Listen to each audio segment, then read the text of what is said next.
Shalom Bapak Ibu sang kasih dalam Tuhan, haleluya. Kita bersyukur untuk pemeliharaan Tuhan sampai hari ini.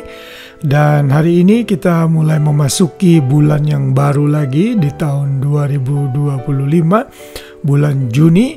Kita bersyukur Tuhan sudah memelihara kita sampai pertengahan tahun ini. Dan saya percaya Tuhan pun akan terus menyertai kehidupan kita di hari-hari mendatang sampai menyelesaikan tahun 2025 dengan baik. Haleluya, Tuhan baik. Dan di sepanjang bulan ini di GBI Immanuel kami belajar tema yang baru, yaitu mengenai pelajaran dari tokoh-tokoh Alkitab. Karena itu ayat-ayat hafalan yang saya berikan untuk renungan malam, untuk penjelasan dari ayat-ayat tersebut adalah tentunya berhubungan dengan tokoh-tokoh tersebut.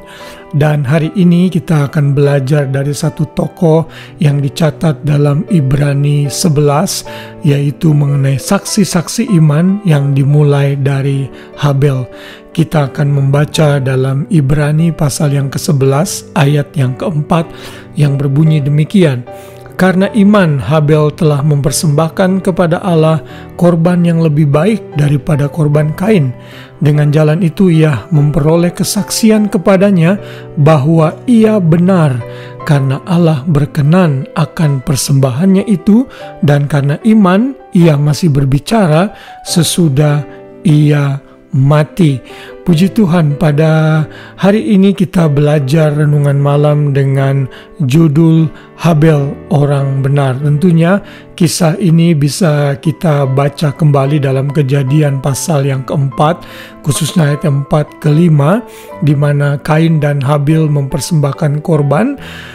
Kain mempersembahkan hasil bumi, sementara Habel mempersembahkan korban dari binatang. Dan kita tahu bahwa Tuhan menerima korban dari Habel, sedangkan Tuhan menolak korban dari Kain. Hal ini tentunya tidak dicatat secara spesifik oleh penulis Ibrani mengapa persembahan Habel diterima dan Kain ditolak. Namun yang menjadi indikasi dari ayat ini adalah Habel itu mempersembahkan korban dengan iman, dan ia menuruti apa yang diperintahkan oleh Tuhan. Kita memang tidak dapat informasi dari mana Kain dan Habel tahu bagaimana seharusnya mempersembahkan korban.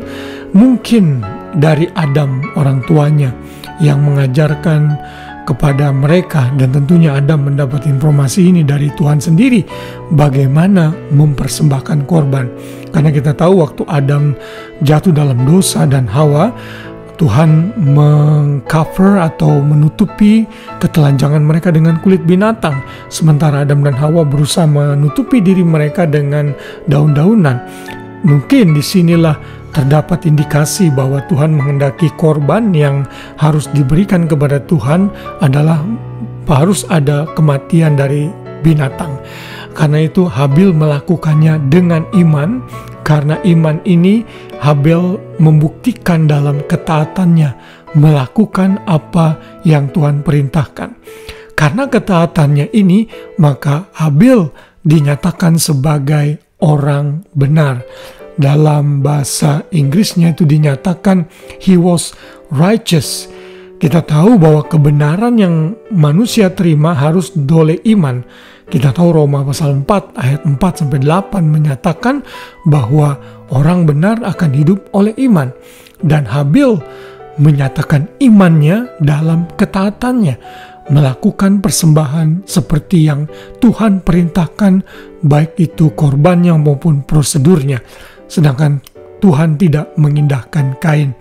Karena hal inilah maka Habel diperhitungkan sebagai orang benar.